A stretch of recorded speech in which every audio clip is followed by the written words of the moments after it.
So I'm going to go ahead and hand it over to Freddie Smith and Alyssa Tabbitt. If you guys can go ahead and just share with the audience your story and your background prior to getting into network marketing. Of course. Hi, guys. First of all, got to just say this is actually my Facebook Live debut, and I'm so happy to be here with such a wonderful company, and we're so thankful for you guys for tuning in. So we're very excited.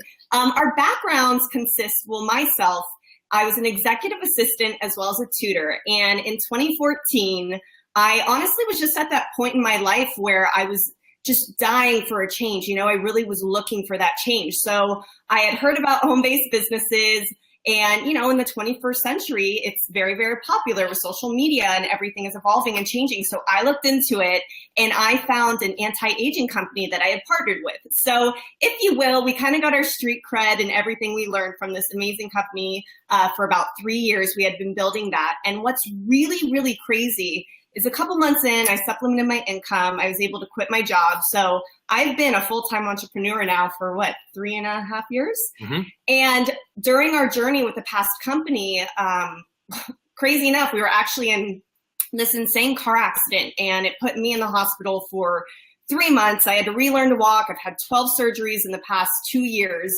And I share that with you because due to the residual income we had built with our past company and home-based businesses, it really, really, really saved me. And I'm just so grateful and so thankful that we saw an opportunity, we took it, we worked really, really hard, and it really just proved to us the power of residual income and, you know, having a wonderful business. And I think as entrepreneurs, you're kind of always keeping your eye out for that next before trend opportunity. And we saw that with a new company in early January 2017, and we've been running with it. So we've been having a blast, but I'm a prime example of someone who definitely was not happy with their circumstance and what they were doing. But this guy is a little bit different. If you want to go ahead, take it away. Yeah, I mean, prior to network marketing, like you said, we got started early 2014. I had already had a career going. I moved from Ohio. Quick backstory. I graduated high school in 2006, moved to Los Angeles 3 weeks after graduating to pursue my dream as an actor, which is kind of crazy. And that was before YouTube, before social media. So it was all old school, like printing off headshots, banging on doors. And I actually was able to achieve success in about 4 years of being in Los Angeles. And when I say success, I mean that acting started paying my bills full time. And in those 4 years, what it taught me, which I brought over to network marketing, is the numbers game. And that's something I want to touch on in a second. But yeah, I was working on, and still am since 2011, on a soap opera. That's my full-time gig, 9 to 5. I do very well. But the thing that bothered me was when I was 22, 23 years old, having a lot of success, I couldn't bring my friends and family with me. I couldn't teach them how to act. I couldn't get them to move to LA and to live this lifestyle that I've had for myself. And when I saw network marketing, I saw it as a vehicle to be able to help people, specifically at the time, my friends and family. I'll be honest, before I started understanding that you can meet people around the world who actually have the same beliefs as you and you can become instant friends and build this amazing business together, I was instantly thinking of my friends and family who were struggling. I was like, oh my gosh, this is the answer for them. We can finally travel together. And with Alyssa, I mean, our first 6 months was all about her. I didn't know if we were going to make 6 figures or anything. I just wanted to help her get to $2,700 a month so that she could quit her job, because she missed out on so much being tied down to that job, because my career allows me to travel and she was never really able to come and do anything with me because she was working her 9 to 5. And that was our initial goal. And it kind of happened much faster than we expected. But that's what we were doing. That's what we still do. You know, she works full time. I do full time as an actor, and we're just building this spare time because, acting's not guaranteed. Corporate America's not guaranteed. Nothing's guaranteed. So I figured, why not have 5 things going so that even if 4 don't work, we're still have a roof over our head. So we're always looking for multiple streams of income, but that's kind of our backstory, is what we did prior to the industry. And so our question to you two, especially since you've had great success outside of the industry prior to getting involved, why did you guys decide to do network marketing? I heard that obviously you're serial entrepreneurs, you're always looking to do multiple streams, but specifically, there's so many other businesses out there. Why did you guys decide to get into network marketing? This is yeah. a super loaded question. Yes. We're just about to like dump some knowledge on everyone. Do it. Take this Please one. start. Go ahead. To sum up every negative thing, Tuan's already smiling because he knows I don't like mess around. To sum up every negative thing in network marketing of what we've learned in 4 years is the negative aspect of network marketing is developed because anyone can join. And people think that because they see people on stage making six figures, that with little or no effort, without building a skill set, they can come in and they can get rich quick. And when that doesn't happen, instead of accepting and absorbing that failure as their own, it's easier to blame upline, friends, or a company. And that's when people start calling things pyramid schemes. They start calling things, get rich quick. And at the end of the day, the thing we have to do better as network marketers, though, is there's a lot of hypers out there. And I think we need to tone that down of telling people, anyone can make it. It's like we've really changed our narrative to you got to be serious. You have to have the time. People who go, well, I don't know if I have the time. How many hours do I have to put in? I'm like, never mind. If you're already thinking that way, it's not going to work. This is a true business. It's the same thing as driving Uber. It's the same thing as doing real estate. The percentage of actually succeeding is so low because you have to be your own boss and you have to be willing to put in the time. So I think that's where the whole, negative aspect comes, where I don't think it's losers who join at all. I mean, to me, I can't understand in 2017, I can't speak for 20 years ago, but in 2017, I can't see why anyone would invest 50 grand or 100 grand into a gym or into a bakery or into any retail space when there are juggernaut billionaire companies that are going out of business. I don't see how that is a smart move. But to be able to invest as little as $500 or $5,000 into a business and have a couple $100 of an overhead and not have employees, not have to pay, health insurance for your employees or rent or anything. To me, network marketing is the best entrepreneur venture you could possibly do. And that's why I've just become a believer. But I learned this through building for 4 years. I learned this by hearing horror stories of other things, but not all people succeed in network marketing either. But there's just way less risk and you can actually build leverage. Yeah. You can actually have someone join your business who's better than you and create lifestyle income where you can't do that even in real estate. Like with your Airbnb, I mean, to actually make $50,000 a month, how many units do you really have to upkeep? What is the actual monthly overhead to have that kind of income? And in network marketing, you can make $50,000 a month and your overhead's still $200. So overall, it's just crazy to me. So that's my instant rant. But babe, I'll pass it to you. I don't even remember the question, to be honest with you. What was the question? Why did you join network marketing? Well, and also what I was going to add on to that is the fact that in order to build a sustainable business in this industry, you got to be picky. We are so specific with the type of people we allow into our culture, into our group, because that is always going to duplicate. What you do will always duplicate. So we like to look for, entrepreneurs, doctors, working professionals, whatever it may be. You got to have a positive attitude. You got to be a hard worker and zero excuses. And it really, really, really goes a very, very long way. So that's just kind of what we've learned a little bit along the way of, being in the trenches. Awesome. Okay. So our second question for you is, a lot of us, and we hear this all the time, is that there's two start dates: the day you sign up and the day you decide to actually build. So we have to ask you, when was your turning point in your business from when you actually joined the business and when you decided, I'm actually going to build this business?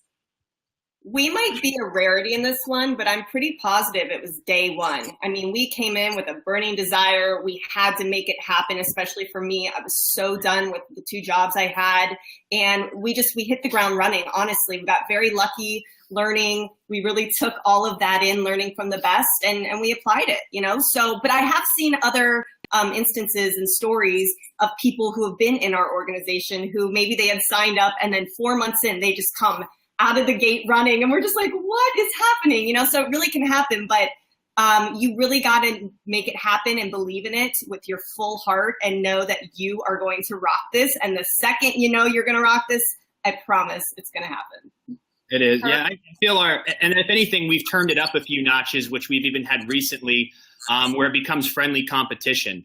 You know, the more and more you see people on stage or you see people giving presentations or whatever the whole 9 yards is, I was sitting there as brand new, especially coming from the career I'm at, you know, you have to start in the back of the room and you make your first $84 and you're watching people on stage in 14 months who've made 125 grand. And, you know, I start to become competitive where you just hit this point where you're like, okay, no excuses, not caring what other people think. I'm going all in. And I think that's the whole turning point that everyone has to have. It's not making the decision just to show up to convention or making the decision to put in 10 hours a week. It's literally going all in, feeling not apologetic at all about what other people think. And you have to succeed. And I think that's the turning point. But for me, it ends up being competition. I love a little friendly competition. Gets me fired up. And I actually wanted to segue into a question that someone had. Todd said, you're building part-time and so am I, as I'm self-employed. Where are you finding the time? I mean, for me, I think some people, I'd like to say that I work an 80-hour week and I build this on lunch. But realistically, I work 30, 40 hours a week. And I don't have any kids. You know, I'm not in a bowling league. I don't go fishing. We do go on a couple of vacations a year, but we work from that location. It's really to build content, and we still work from on the go. It's just a top priority. You know, I'm contracted to do the best work I can on the show. And so, Todd, whatever you're self-employed with, I mean, I guess I'm kind of I still have a boss. I mean, if you're totally self-employed, then that's all, you know, then you have your ability to make your own schedule. For me, you know, like I work tomorrow from 7 a.m. to 11. That's my 4 hours that I'm going to be phone off, turning my network marketing business off for 4 hours, building my actual career. But when I come home, if I'm not at the gym for an hour, like my phone's on and I'm working. Like it's my number one priority. And granted, we don't have kids, so I can't speak to that. But what I can speak to is that there's nothing more important than our business 24/7 in our minds, because it's not like it's work. So when it comes to finding the time, to be honest with you, it's just all priorities. Yeah. It's work over everything. I mean, we've spent her birthdays before at market parties and hotel lobbies before. We've walked out of anniversary dinners to take 3-ways for people running for promotions. It's like, we just care about making it a top priority. And also to add on, I think schedule is so imperative. I know for me, if I don't have a schedule, it's really hard for me to fit everything into one day. So, you know, plan tomorrow before tomorrow begins. You guys have all heard that before, and make sure that you schedule, even if it's an hour of your business, just make sure you schedule it and make sure you stick to it. It's not that hard. This is actually a really easy industry to be in, as long as you're committed, you know, and have that schedule, stick to it, and the rest will fall into place, I promise. Yeah, you'll get a lot more done in that hour schedule than you would 3 hours of random stuff. I mean, if you just do 1 hour of personally recruiting, even if that's all you did every day and just plugged in your recruits to a system, I mean, you're going to be a top leader in 3 to 5 years. Mm-hmm. So it's just scheduling that hour. That's right. Yeah. Schedule is key. You know, so what are some of those challenges that you think that you had to overcome that most people would have quit? Sure. Well, I definitely believe in this industry, you really understand the human race's true colors. You'll see people's true colors.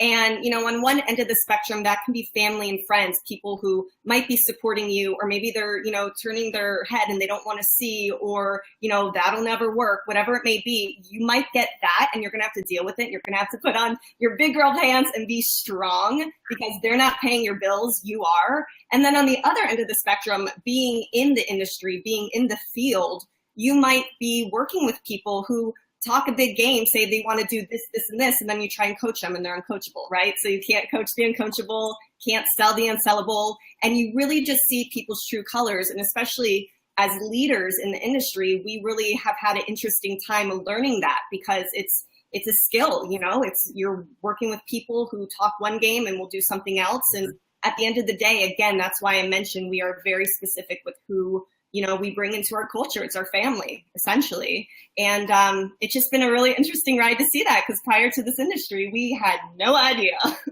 I think it just wrapped up in success. You know, I think one of our biggest challenges was the car accident. You know, a lot of people could use that as a crutch. You lose your dog, you get fired, a car accident, someone's sick. I mean, you hear a lot of things that throw people off, but I think a lot of people are struggling internally to become successful, and they're looking for one event in life just to put the blame on, of like, the reason I didn't succeed isn't because I didn't want to learn, it was because of my dog, or it was because of my job.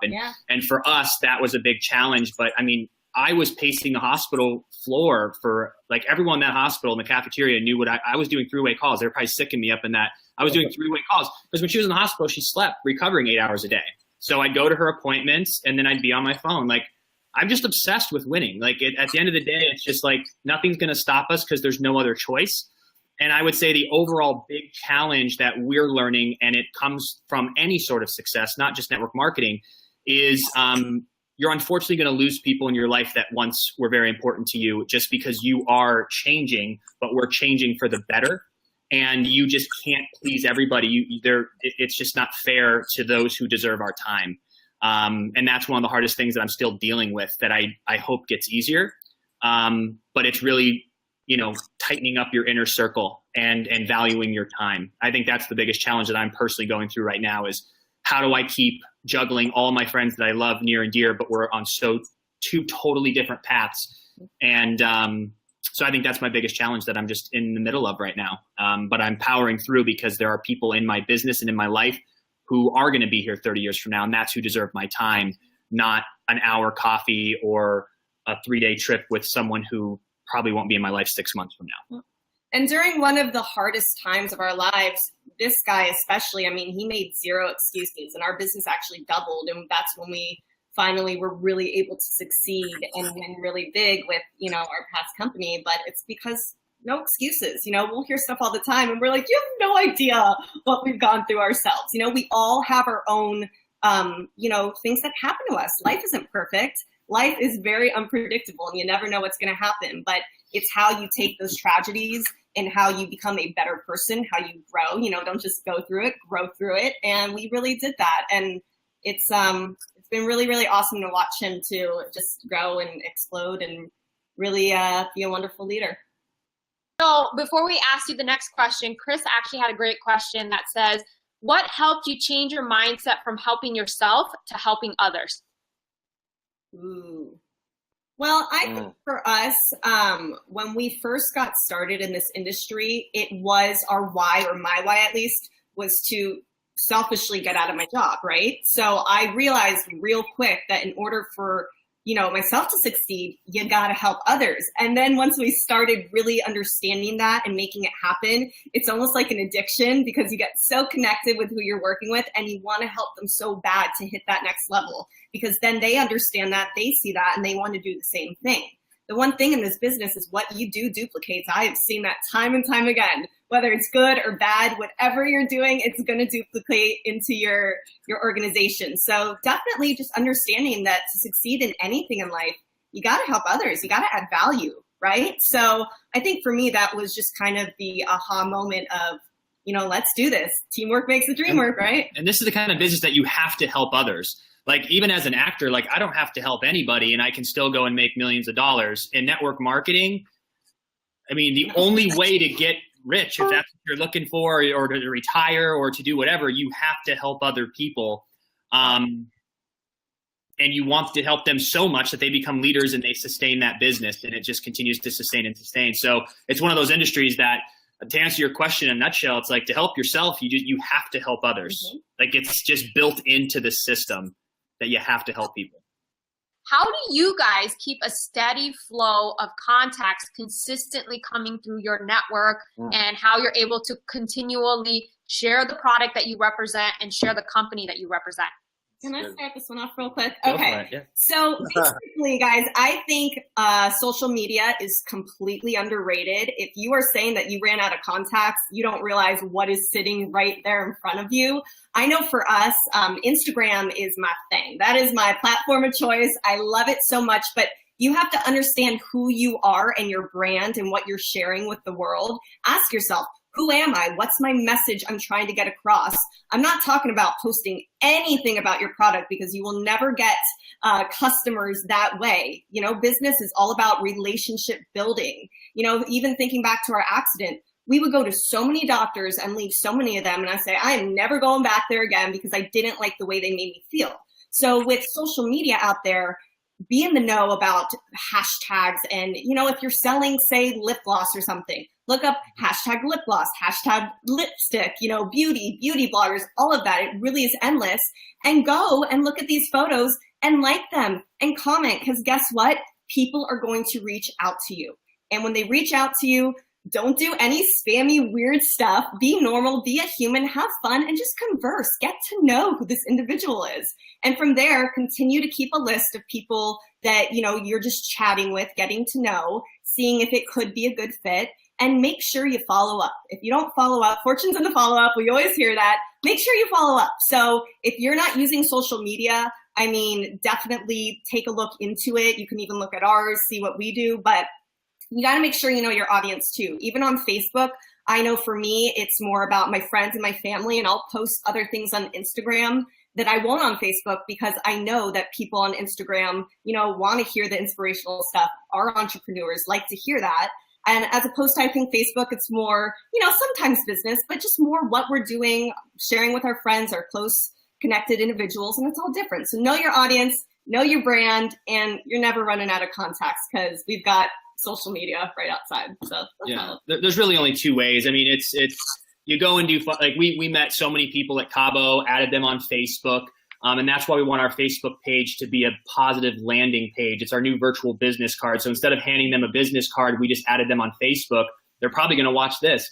And they were an amazing couple, and whether or not they're going to join a business or not, we enjoyed them. So that's why I wanted to add them to Facebook, and maybe we'll connect about something else in the future. But yeah, you want to there's only two ways. You can meet people through social media, or you can go to dinner that's not closed off, but go to places where you can eat, where it's a social gathering. You're already going to go eat. You're already going on date night. Why not meet a couple and say hello? Those are the only two ways you can do it. But what we've been doing is basically when you make your list of 100, I've also been telling people to get the ball rolling instantly, because you don't want to have the feeling that you're out of people. While you're going through your warm market, you should be adding new friends in. So I think the biggest mistake that people make on Instagram is they're posting pictures, they're posting positive quotes, and as soon as someone goes, wow, you're awesome, Van, and then the person turns around and goes, do you want to buy my product? It's clinically proven. It's backed by doctors. It's this and this, $150 million. And come on, you're probably a great guy. You're in LA. You'd love this.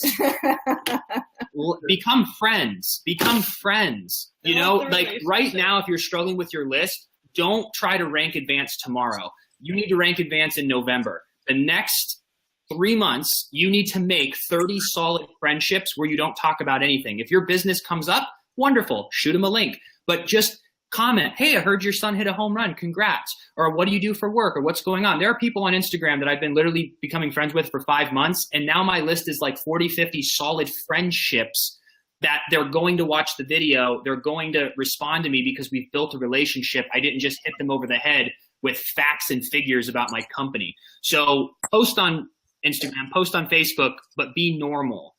That's the transition everyone's going through with 2017, is how to be normal on social media and not be a vulture. And one of our top favorite leaders we met on Instagram. So it definitely is a wonderful tool, and make sure you're using it. We wanted to ask you guys this because you guys are literally our first couple we are actually interviewing.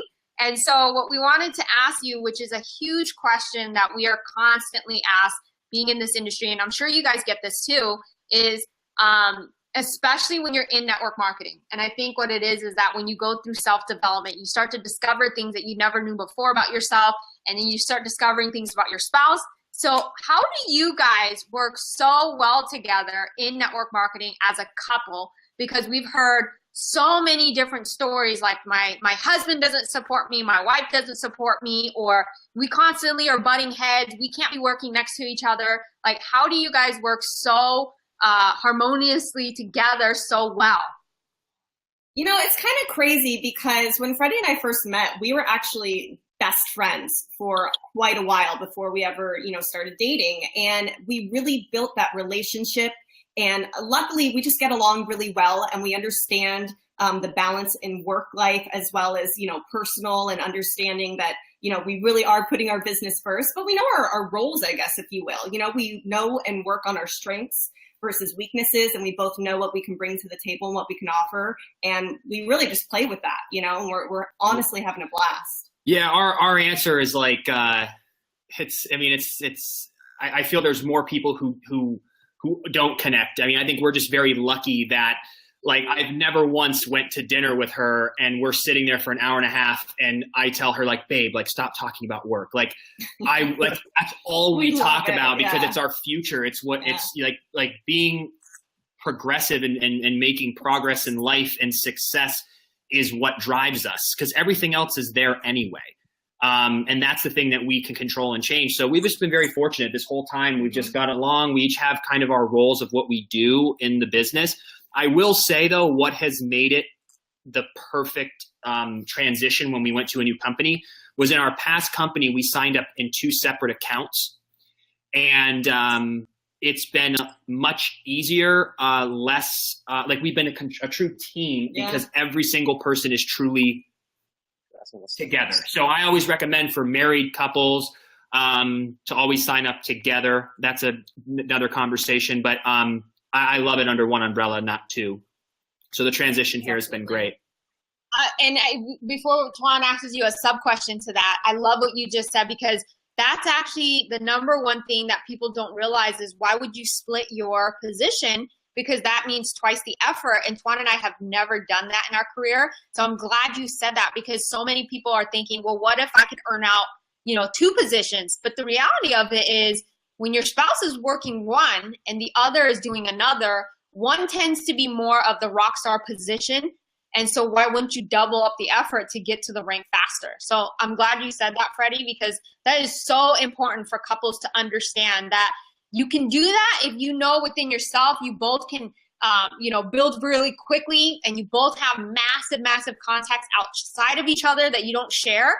But if you share so many of the contacts, why not build one position and just blow it out really quickly? So I know someone wanted to ask you guys a sub question. Yeah, I don't know. I just think building under one is just the most, like, I feel silly we did 2. Like, it was a big mistake. Let me ask you this then. You said that you guys know what your roles are. Okay, this is a huge challenge for couples working together. They don't know what their roles are, and that's why they bump heads. They kind of zip their mouth. They don't say anything, so basically they don't do anything.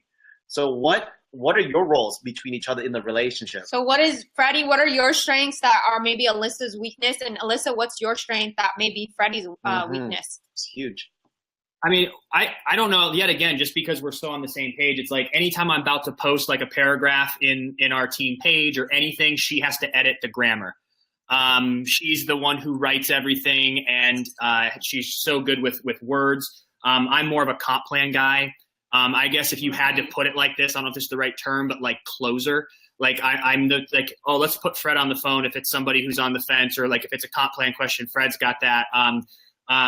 And then Alyssa is more of like she's more of the, like, just knows culture and just, is just so good about, I don't know, how do we explain it? Like I love the relationship building and truly connecting, with the organization. And he's really good at the clarity, bringing the A game.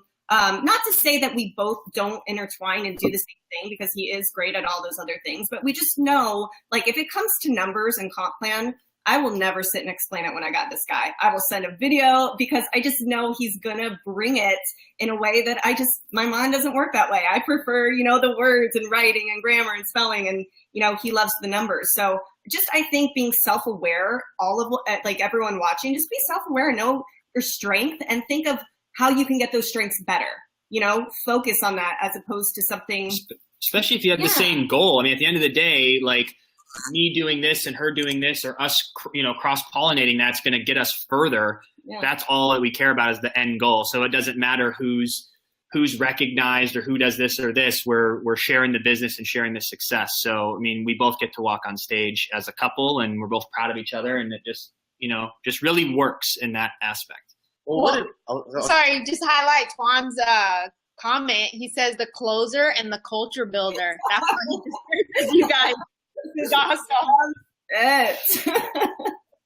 What if one of you wasn't supportive? What do you do to be able to have the other person see the same vision? Obviously, your goal is to be able to have a better, brighter future. The other person obviously wants that too, but for some reason they're not seeing it. What do you do in that situation? What's your advice? I have a more harsh advice. Would you want to go? Okay, I'll start it off. What I would say, if someone just is not on the same page as you and it's your significant other, still build your business, listen to your self-development, have a group of people that do believe in the same beliefs as you, have the same vision, make sure you're surrounded by that. And then when you're with your significant other, just don't bring it up. And then really keep your head down, your blinders on, don't listen to them and make it happen. Because once they start seeing money coming in, they're going to, perk up a little bit and want to hear about it. So just make sure that you are keeping that positivity around you and really running and not listening to what they say. I just think that there's something more going on in the relationship if you can't support your spouse on something that they're doing. If you share a home and a life and children and marriage and all these other things together, like when there's a husband or wife or significant other who literally is not supportive, and you can't sit down and say, this means a lot to me, you just need to support me, please let me do my thing, and they still nag, I think there's something deeper that needs to be worked out, and that's the business is just exposing it. But here's the thing that people get confused about. It's not network marketing. If you were to open up Kathy's Cupcakes, your husband would still be they would not be supportive, whether it's network marketing, Kathy's Cupcakes, or an online candle store. There's something that needs to be worked out in the relationship. And I'm saying that generally because I'm not saying it to anyone specific. It's hard for me to say that because I don't want to be someone's counselor who's on my team. But that's generally the answer I'd like to tell people. So you need to dig into your relationship. I don't understand why you can't be supportive. You don't have to go to the meetings or the conventions, but you should. Like, why wouldn't you come to my work events? Yeah. Why wouldn't she? And as glamorous as they might look on Instagram, they get redundant, and she still shows up with looking pretty and smiling and shaking people's hands because she supports my career. Mm-hmm. And so I don't know. That's just the true reality of that. Yeah, that's a great answer too. And, it ultimately comes down to insecurities. It's usually the spouse is insecure in some area. Mm-hmm. And so instead of actually physically becoming aware of that trait, they tend to project it onto their spouse as if, they don't believe in what their spouse is doing. Something like that. So I know that we have a question that came up. It says, I use my spouse as a distraction, as an excuse. How would you advise that person, Denise, to not use her significant other as a distraction? Knock it off. A distraction to do what? To not move forward in the business? If you can clarify that, Matt and Denise, if you can clarify what that specifically means. Is it to not build the business? I think it's something like, oh, my husband is watching Game of Thrones. Stay home. I should stay home. I want to spend time with him or her too. I mean, it's Sunday. Come on, it's Game of Thrones night. It's all here. Yeah. At the end of the day, it's such a loaded question, and this one interview might spark something in someone, but that's why personal development is so important, because you need to consume tons and tons of personal development to start letting it sink in. But being in a relationship is just like being in a friendship with some of the people who aren't seeing the vision of growing. And if you're going to sit on the couch and watch Game of Thrones every single night and you're nagging the wife because she's building her business, you're just not seeing eye to eye. And that needs to be discussed. And if they're allowing that person to be a distraction, then you don't have your eye on the prize. And the people who are literally putting their heart and soul in, like so many leaders in this industry or any successful business in the world, are all in. You can't half-ass this. There's so many of my friends who half-assed the acting industry and never made a dime, never booked a damn thing because their work ethic was crap. Like, it just is what it is. You got to make a sacrifice if you want $10,000 a month. Who the hell makes $10,000 a month? Like, we throw that number around like it's common. 3%. You want to be part of the 3%?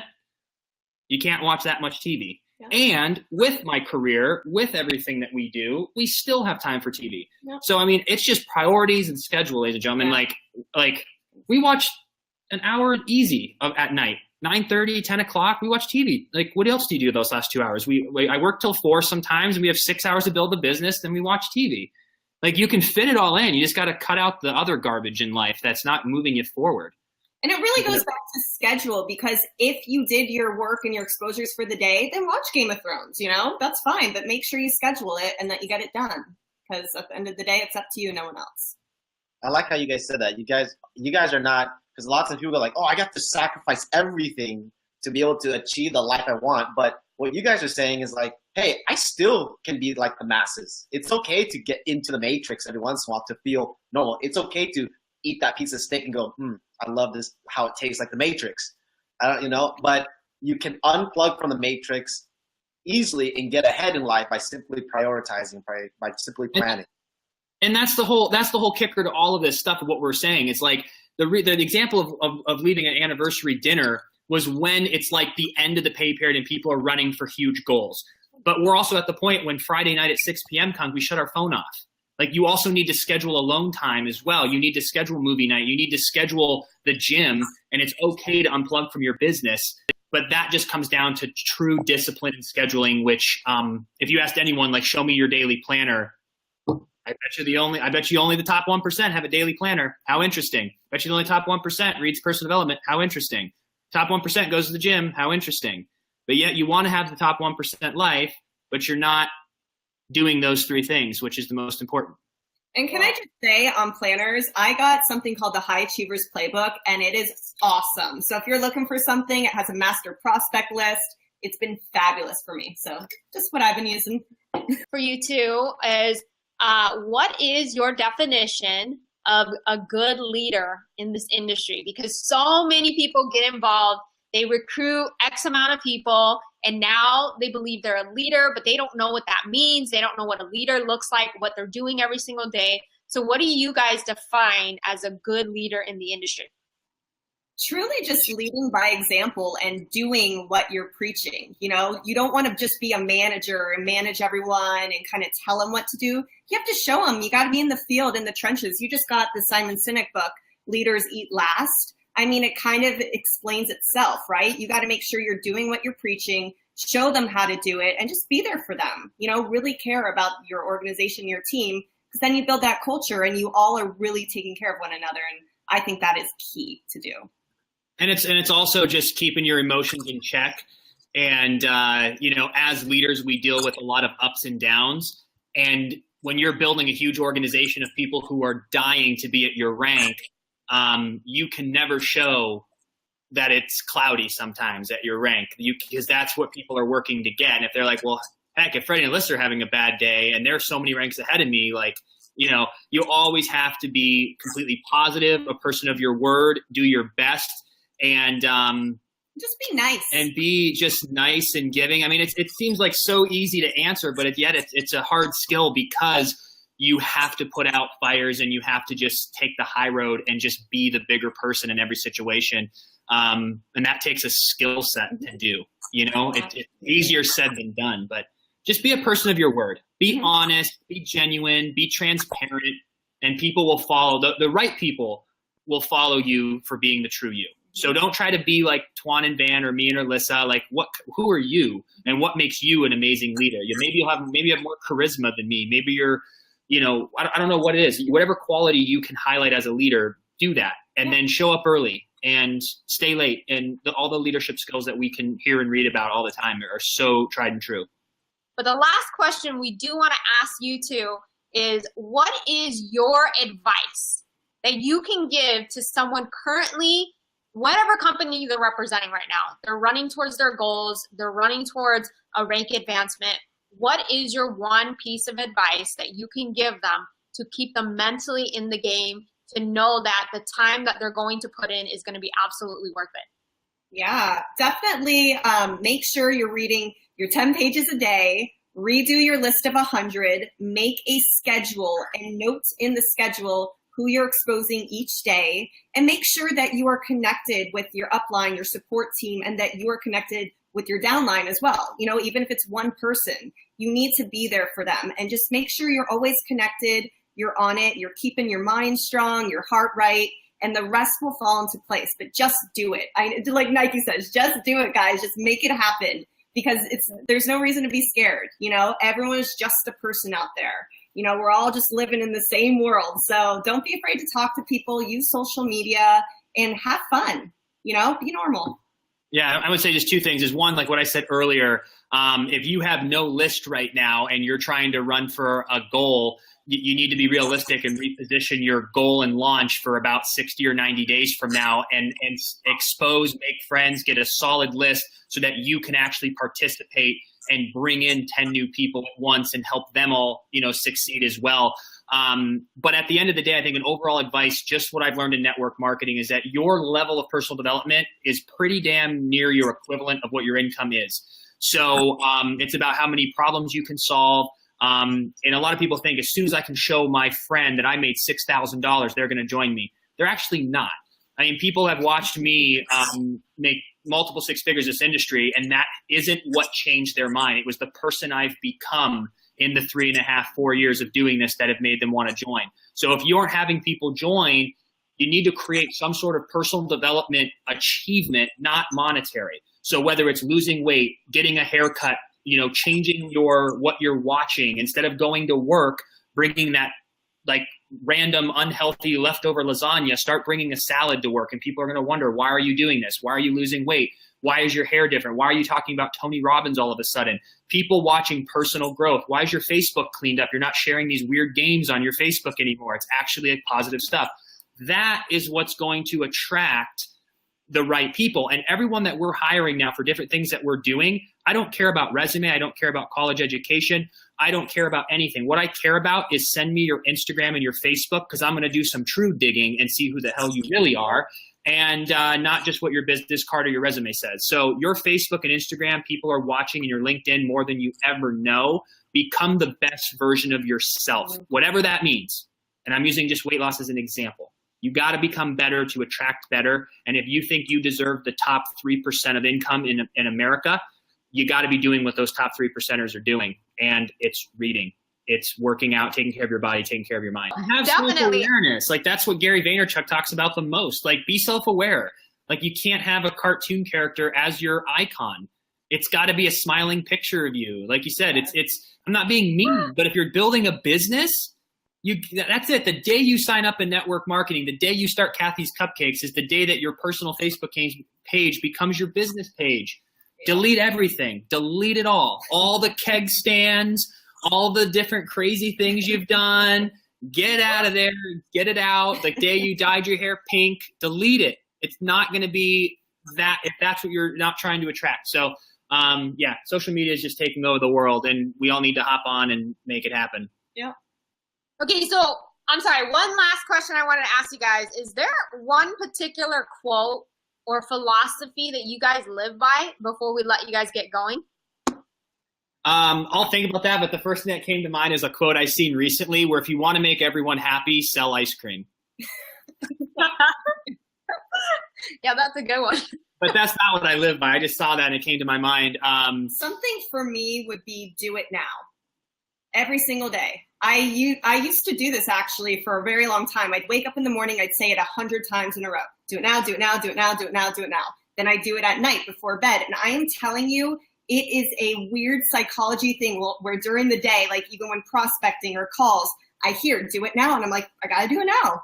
And it forces you to take that action. So I'm telling you, try that little exercise because it is a real thing and it worked really well. So I don't know. I read tons of quotes. I inadvertently make my own quotes through coachings and trainings. There's not one specific thing. I just will say the one thing that I always have with me is that there's just no other, there's no other choice for me than success. There wasn't an option to go home. There wasn't an option to ever quit acting. There's never an option to quit network marketing or just success of what I want. Like, it's just not like will never happen. And it's just in my bones and in my blood. So it's not technically a quote. I guess just never quit. Like, no one's going to take it from me. Yeah. It's what I want more than anything in the world. Is success makes me feel happy because of you're accomplishing something and you go to bed feeling good at night. You know, when I have my lazy days, I feel like crap. Like if I ate bad and like drank and just sat around all day, like I go to bed feeling like a loser. But like if I accomplish something like amazing, even going to the gym, eating healthy and like signing up somebody or helping someone out, like you go to bed with a sense of accomplishment and you just feel so good. But then again, those days are pretty good. We had some of those in Cabo on our vacation where we just drank and ate. You need those days. but when you feel accomplished, that's really the true happiness in my life is accomplishing something on a day-to-day basis, not looking at that end goal, but what are you accomplishing day to day that you can go to bed and go, wow, I went to the gym, I did this today, I even went to the bank, I got my oil changed. These are all accomplishments that will get you further, so just little victories every day.